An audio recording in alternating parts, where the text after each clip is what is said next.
Spades.com, and I'm here with fucking Hatebreed. How's it going, guys? Going great. Can't complain. Back on the road after a minute. A little bit of a hiatus and a new record out, so things are good. And we're a little cozy in here at Ace of Spades in Sacramento. So, is this how you guys usually go into the studio too nowadays, or is it like you guys are all recording separately now?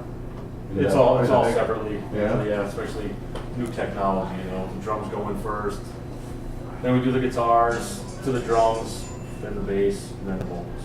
Yeah. So not everybody's just in the studio anymore. No.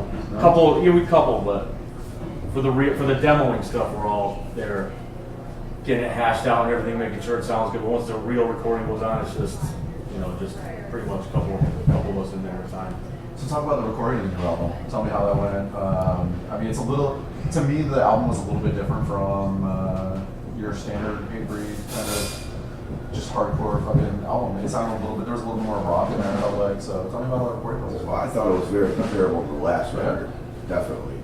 It's in that same line, I think, where, we're at a point with Hatebreed in 2016 that we have a universal fan base of people that aren't just from the basements of the hardcore scene in America.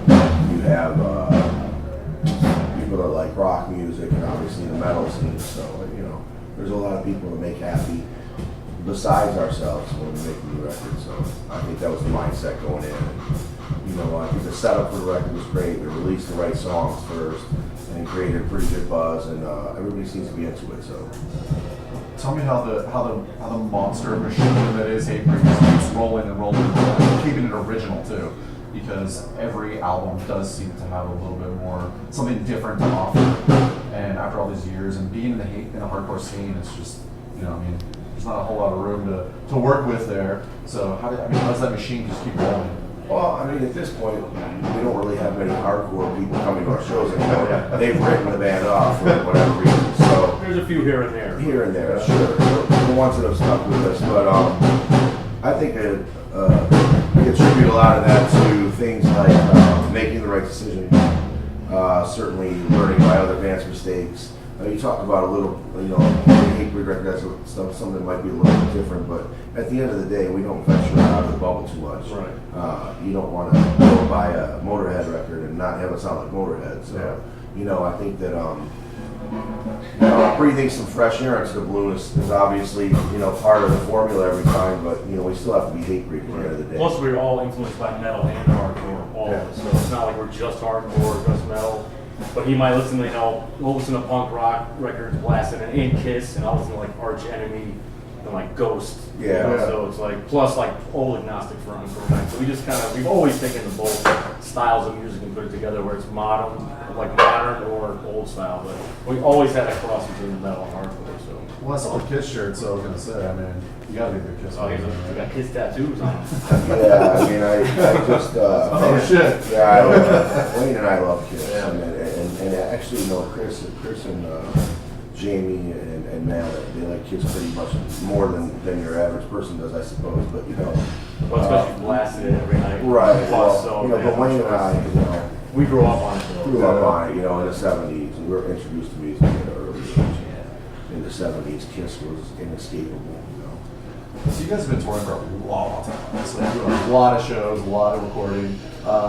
What would you say, when you're on tour, how do you keep you guys healthy and being able to keep coming out there every single night and giving your all?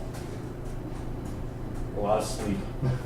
Wayne sleeps a lot, I don't know. I feel like it's getting real hard now at this point. I don't take care of myself as much as I should. I'm kind of feeling it. Up until maybe even a few years ago, I was always had the mindset that, I'm not going to be that person. That, I don't know. For whatever reason, I was lucky. And when I get out there, I have the energy. I'm able to turn the switch on when it's time to hit the stage. And I got to stay over after having, I don't know what it is. This 9-month break that we had pretty much where we only did 4 shows, and it was really hard for me to get back into the rhythm of things. So, everybody in the band is average age of the band is over 40 now, so it's tough. But we don't tour. Yeah, it does seem like when we got on stage though, everyone has this full energy. Just you get energized, I guess. You start playing, and so it's just like every day. It's good. Nice. Beer choice? I like. I'm an Anheuser-Busch guy. I'm a Budweiser. It has to be in a can though. I don't know. I'm into quantity, I guess, and not quality.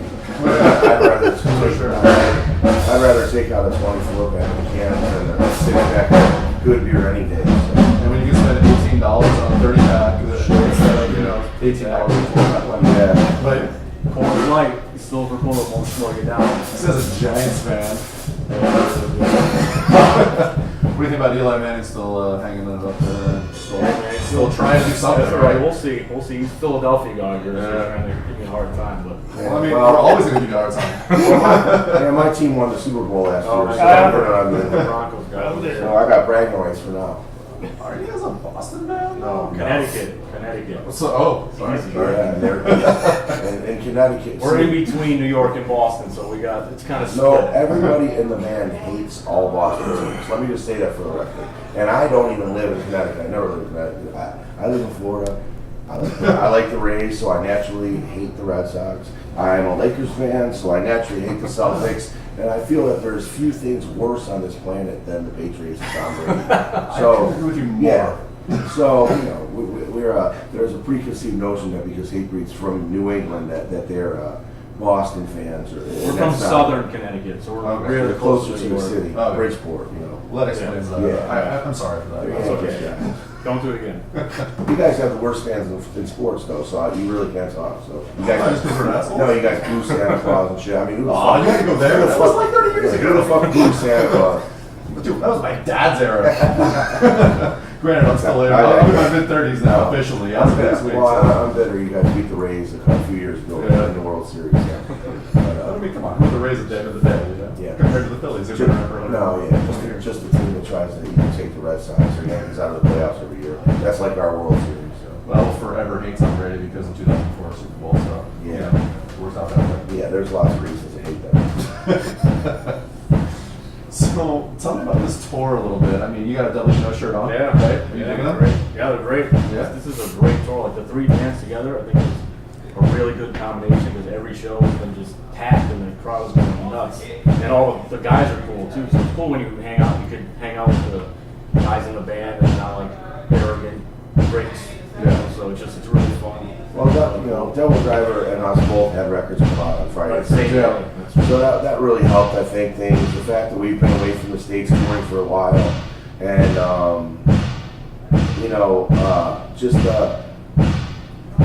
we're hitting spots that we haven't hit in a while. I know it's been a few years since we've been here, Yeah. and with the records being out and everything, I think that it works. And another thing that's great about this is I'm really not a fan of when there's 5 or 6 bands on the show, and bands are playing at 6:30, and everybody's here. I think it's cool to just have the 3 bands the way it is, and everybody goes on at the same time every day. It's very efficient. Yeah, we just came from Europe and there was 20 bands on the Paracon Fest, and it was like all young Every day, bands. every day, same bands, Yeah. traveling Same together, bands? Yeah. traveling together, mostly on one stage every day. It was kind of like a festival kind of tour. Traveling, yeah. It's a traveling festival. Yeah. So you guys were on day 2 of Ozfest Not Fest, right? With on the Slipknot side or on the No, day one. Day 1? I couldn't remember. Yeah. So they just announced that. Yeah. So what's it like, bringing Ozfest back out again? I mean, it's been a few years. Well, I like that we're on it now because we're aside from Ozzy and Zach, we've done Ozfest more than any other band. Yeah. And we got an extra one in last year when we went and did it in Japan. Oh yeah, that's right. And so we got to add another one to the list. But no, I mean Ozfest has always treated Hatebreed amazingly, and it's like a family with them, and it's great to be back. I really wish, like everybody else, that it could be a whole tour again, but we'll take it, you know. And I'm a big Ozzy fan. Huge. I love Ozzy and White Sabbath. How can you not be? I mean, come on. No, It's a godfather of metal. we all are, but you know, Wayne especially. So how was Japan then last year? Well, how's Japan usually treat you anyway? 'Cause- Well, we just went to the one show. yeah. So we flew, we did a show in Honolulu on the way out, break up the flight, and did Tokyo, Japan. It's great. We've done Loud Park over there. It's in the same venue. It's like 20,000 people. It's great. The audiences are a little different over there. They're very reserved, and they're very attentive, and they just are very respectful. They're quiet, real quiet in between Dead quiet in between songs. Because they're like paying attention. They want to hear what you're saying, and then they clap. It's cool. That's unusual. It's a different vibe. Yeah. Favorite newer band that's out? I like Ghost. Yeah. Why? I just like different type of music. Like it's more like classic rock. I'm listening to people screaming all day long, and I still love that too. But I just like the melodies and the band. It's funny, the older that we get, Yeah, exactly. that starts to happen a little bit. Because like with me, I mean, I'll be the first Like to listen to admit. this, but I'm hearing all day long. Yeah. You know? Yeah. Not that there's anything wrong with that. No, I don't like it. I'm the first to admit, man. Like the older that I'm getting now, the more I'm like, I don't necessarily think like all the bands I'm hearing out right now, like Yeah, they're just churning and burning the same sound. It feels like most of the time. Yeah, I'm into Nightbirds and Cyanide Pills. Those are good newer punk bands, and I like Broken Teeth, a hardcore band from the UK who was on our label. Nice. For newer bands, they're on Nuclear Blast as well. So they do a pretty good job. What do you guys think about MTV bringing back music videos again and actually bringing back Ken Mayer's Ball? I didn't even know they were doing that. Oh, really? No idea. Oh, I thought it was all pregnant teenagers, drunken Jersey short people. I don't know. I watch sports and that's it. Yeah. That's it. Just Sports Center? No, just all my teams I like. Oh, Just okay. sports in general, and I don't really pay attention to anything else, but that's cool. I mean, it's music television. What the hell? Bring it Yeah, back. right. Let's get some rock on there. People are actually playing their instruments, not punching the keys in a laptop. You know? Well, yeah. That's what I grew up on, was MTV as Yeah. a little kid. They would play Iron Maiden, Judas Priest, AC/DC, you know, that's all. Like you could see, but then it was just nothing. Now it's all reality. Yeah. I don't even know what they call it MTV anymore.